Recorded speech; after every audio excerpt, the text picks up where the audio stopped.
got to putting the thing on there. Do you know how to do that?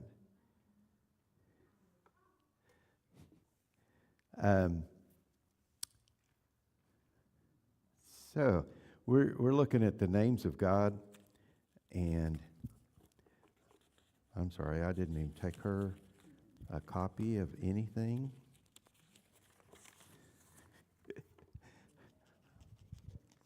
I was not very well prepared tonight. I got here early and then just sat around and did nothing.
So we're going to talk about the names of God.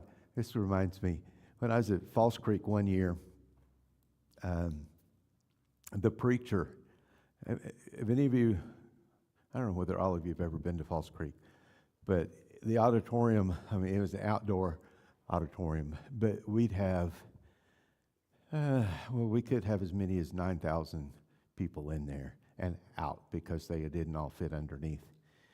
And this one preacher, he would just start out in the audience someplace. And every sermon he started, his first words were Jesus Christ. And he would say like, Jesus Christ the builder, Jesus Christ the healer, or whatever. And he would start preaching. And then after a minute or so, then he would stand up and start walking to the front.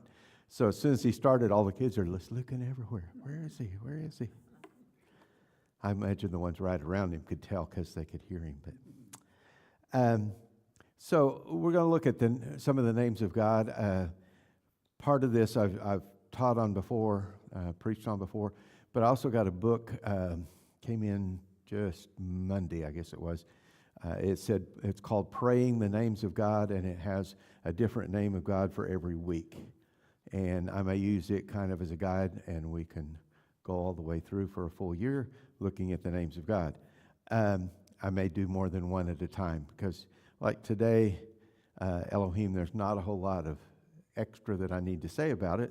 And so I'm going to give you some introductory things and then talk about Elohim.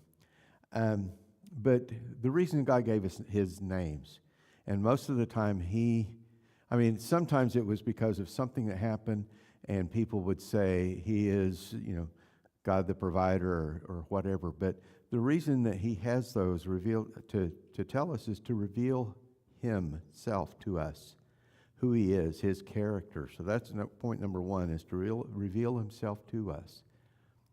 There. Oh, we've got both of them up there. It reveals, most of these names reveal something about his character, his qualities. And I like one thing I read. It said it's like studying or looking at a multifaceted diamond.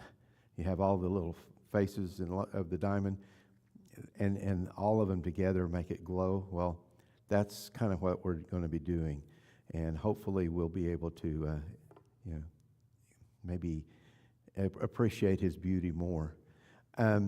In Exodus chapter 3, when God is talking to Moses, and He says, "Go to Pharaoh and say, 'Let my people go.'" And Moses said, "Well, who am I?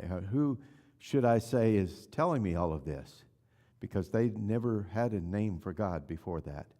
And God said, "I am who I am." I am is, it's called the tetragrammaton. Yeah, anyway, 4 letters, YHWH. Yeah, that did not come out very, very well. It looked a whole lot better on my printed out. YHWH. Hebrew does not have any vowels. And so His name, Yahweh, we added vowels to it. Somebody put vowels from a Greek name into it. But it means I am what I am, or I will be what I will be. And He is the self-existent one. That's one of the things that He tells us about Himself, or one of the relationships that we have with Him. When Abraham was getting ready to offer Isaac, he said, the Lord will provide, and the Lord provided a ram, and so he calls Him Jehovah Jireh. The Lord will provide. Next week we're going to talk about Jehovah Roy, which is the Lord sees, and so forth. So it also tells about our relationship with Him, and that's point number 2, how He relates to us. He wants us to know Him. He wants us to get to know Him. He already knows us, okay? He knows all about us. He knows everything about us.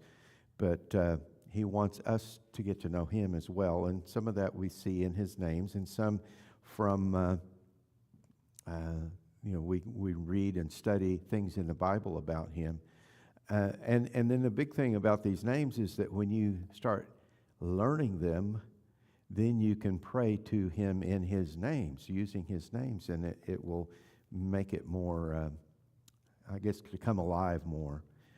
For example, if you need healing, you can pray to Jehovah Rapha, the God who heals.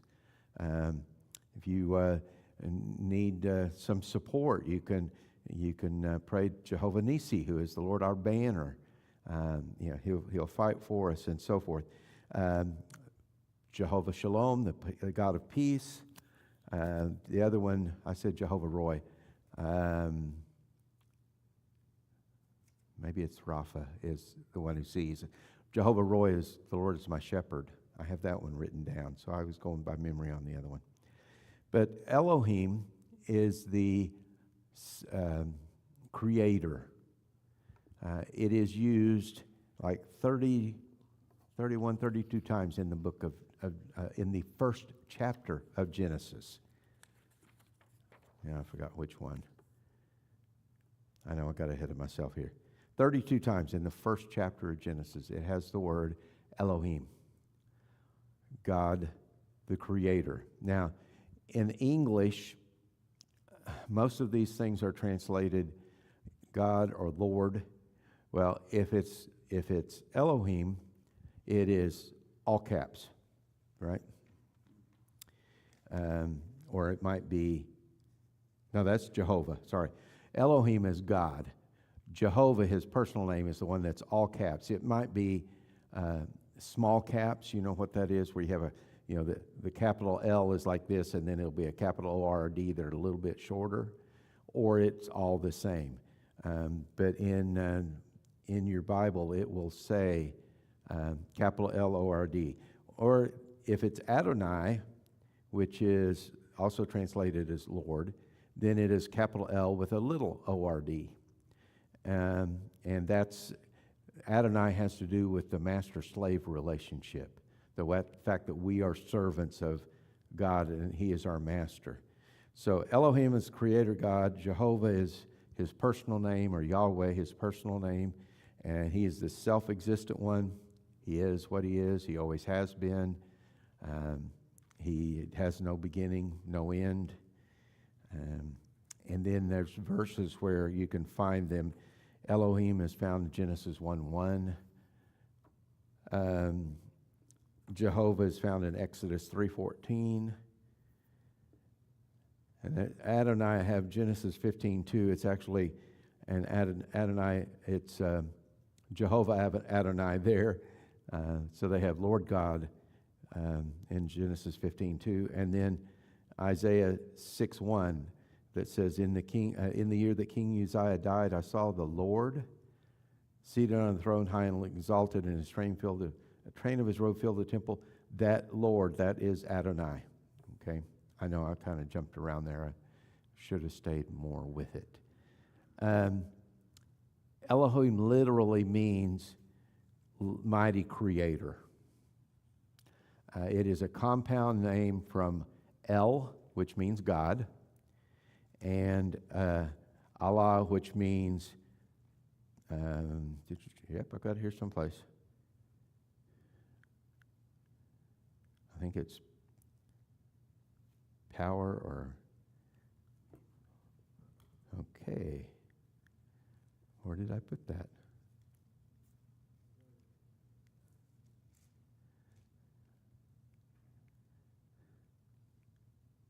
Oh, to swear or bind oneself with an oath. That's Allah. To bind oneself with an oath, signifying his faithfulness in everything he does. A-L-A-H.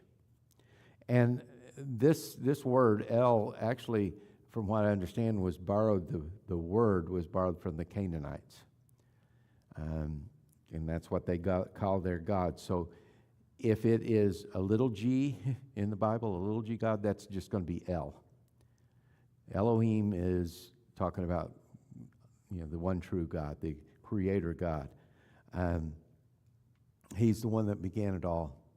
He spoke, and light, he separated light from darkness. He separated the water from dry ground, night from day. He also has all authority over everything, sovereign over everything. Elohim is also a plural. It's a plural word, but in the Bible it's used with a singular verb, like saying we is. And it's kind of alluding to the fact of the Trinity. The Trinity, there are three, Father, Son, Holy Spirit, but they are one.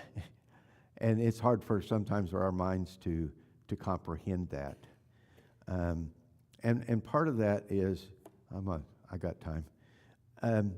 When I was in seminary, one of the first classes I took, this professor was talking about how we think differently than the Hebrew people do. When we want to know what something is, well, he talked about three different groups of people. He said the Eastern people, Eastern mindset, like the Hebrews and even the Oriental mindset, when they want to know how to define something, what something is, it would be, what is its function? And so as long as they, this is its function, that's how it works, that's all they needed to know. The Greeks wanted to know how it was made up. All of the little pieces, how they fit together and how it's broken down. And then the Romans, they wanted to know how it's used, how it's put together, not so much the pieces, but how all of it works as a whole.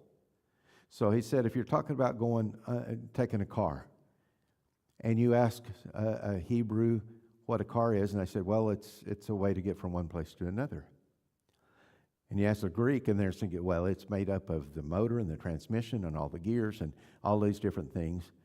The Roman mindset would say, well, this one will go from 0 to 60 in 3 seconds or whatever. We are Greco-Roman in our thought.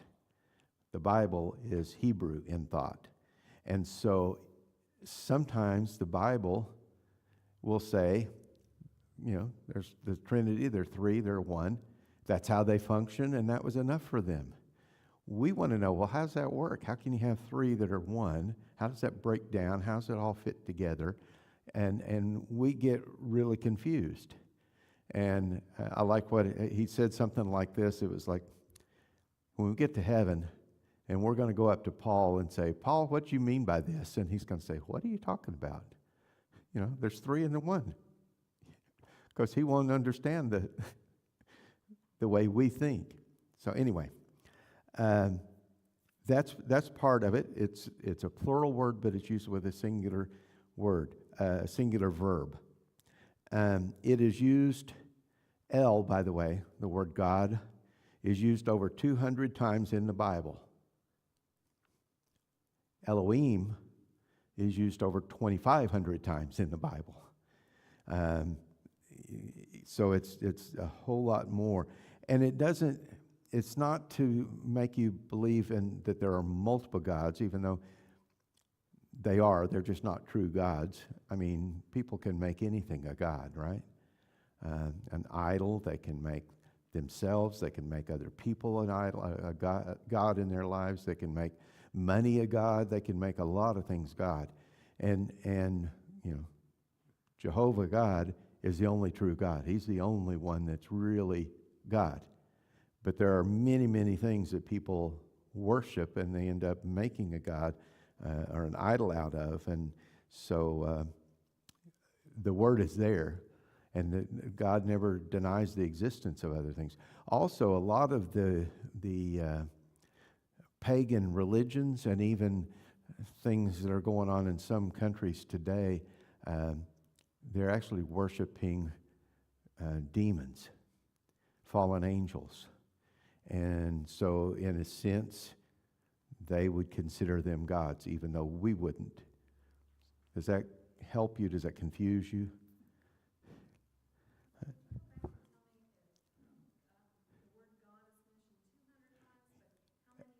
Elohim is 2,500.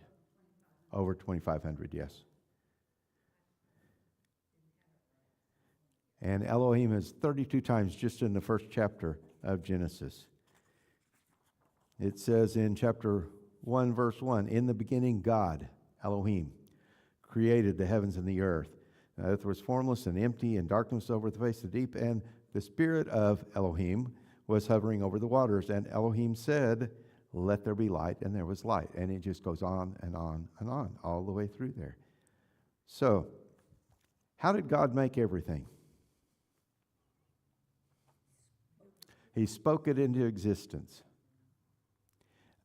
Have any of you ever read the Chronicles of Narnia? One of them, and I forgot which one it was.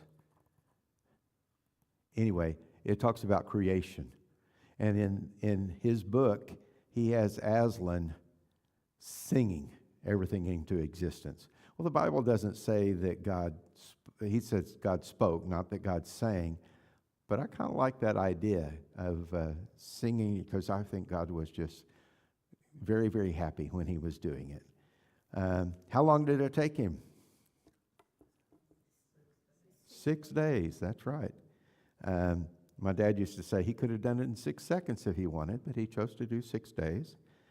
I don't have a problem at all with that. I know some people say, well, it had to be much, much longer, and he didn't create the sun and the moon and all of that until day 4. So was it really a 24-hour period, or it could have been a long period of time? Or is there a big gap between 1:1 and 1:2? I don't think so. I believe he did it in 6 days. I like to think he took some time to admire his. Yeah, I think so too. Why did he create the universe and the plants and animals and people?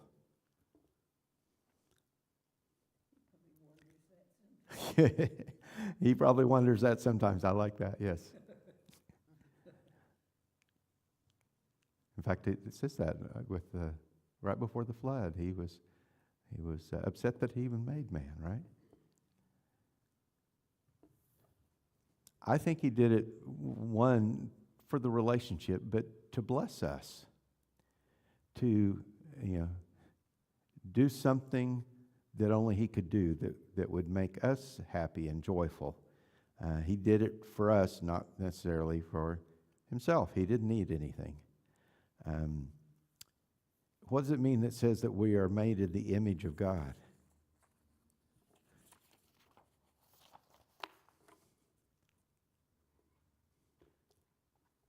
God is a triune being, and he's made man a triune being. Yes, we are triune beings also.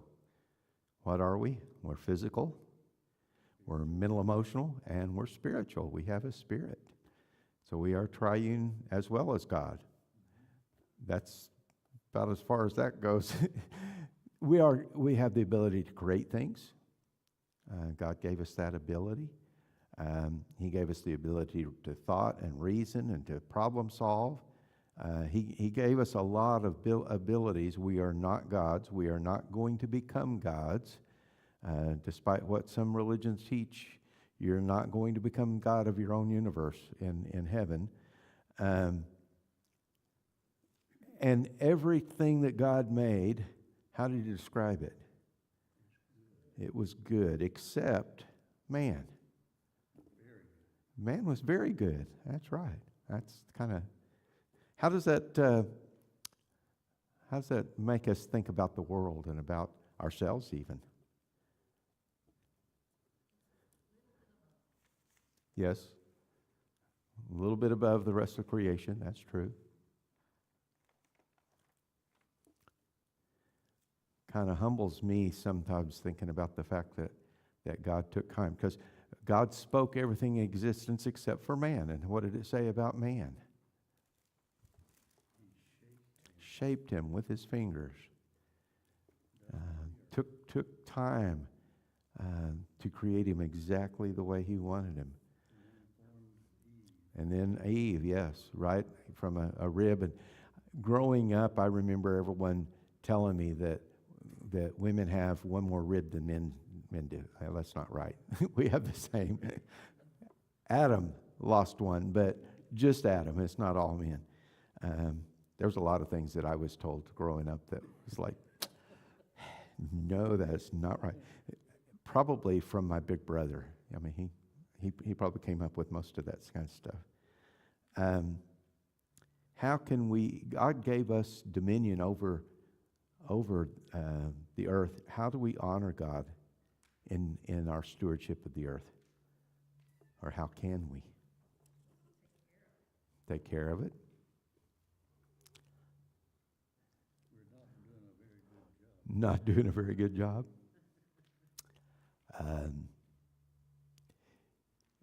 Litter. We should not do that at all, right? Should not be polluting the environment. We should not, deface the environment. I know lots of people over the years have written their names or carved in their names into rocks or into trees and things like that, and I don't think any of that's right. I know in a national park it's definitely wrong and you'll get in lots of trouble for it, but I don't think we should at all. What do you think God wants us to know about him, thinking about his name, Elohim, Creator God?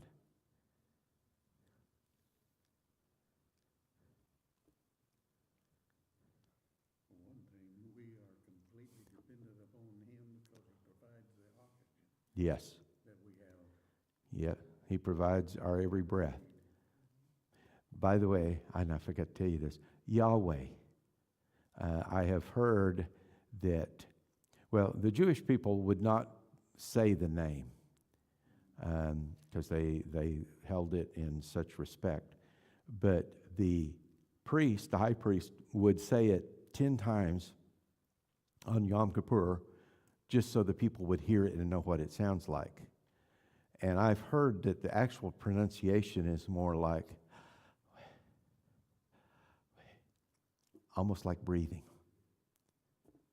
And think about that every time you breathe. It's because of God, Yahweh. It's the only reason you can take a breath. That just kind of, again, humbles you a lot, right? By the way, it's too late to do it now. C and I went and watched The Story of Everything Have any of you seen it? It was at the theater. We went last night, and it was like from either Sunday night to Wednesday night or Monday to Wednesday. So tonight was the last night it was going to be showing. You may find it on a DVD. It is a documentary. It is very heavily scientific. Celia got to a point where she just couldn't handle it anymore. But to me, I really got a lot out of it. I learned a lot. A lot of the stuff I had heard before, but there were some things that it just like, wow, I've never thought of that way. Things like everything that science has done over the last 100 years has pointed to the fact that the earth, the universe, had a beginning.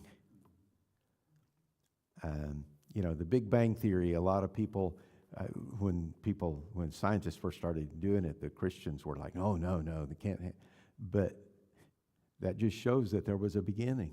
Matter has not always been here. There had to be a time when it came, and from all the mathematical stuff that they've done on all of this, it came from nothing. There was nothing, and then suddenly there was everything. Well, the only way that can happen is God. And they had two scientists, two very famous, very well-known scientists that they interviewed that over the last, 50 years or so, everything that they were working on, they realized that there had to be God. So I thought that was also kind of neat to, see, it was like, hey, I don't have to understand all of that. I know it by faith. I understand it. I don't need to know all of that, but it was still, I enjoyed it. So anyway.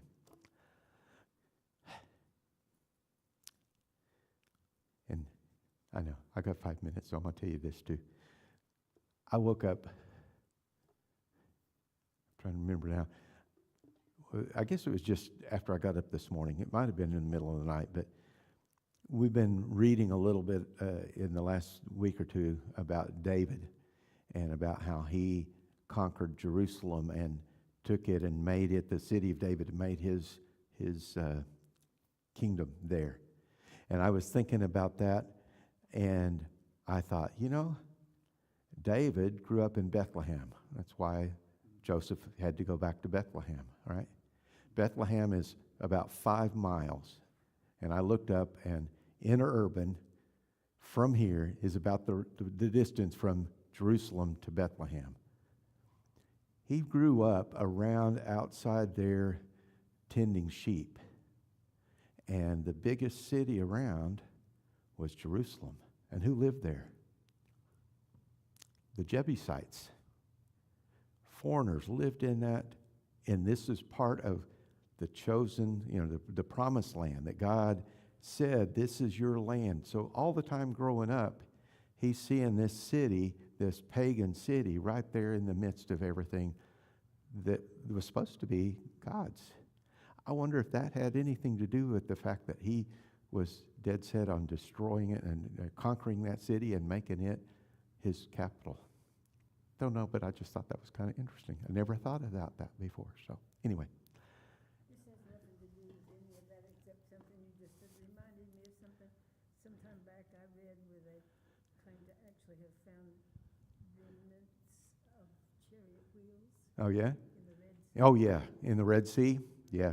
Chariot wheels? Yes. I don't remember exactly when I've heard that, but I know archaeology has found some things like that. Yeah. Yep. Lots of that stuff around.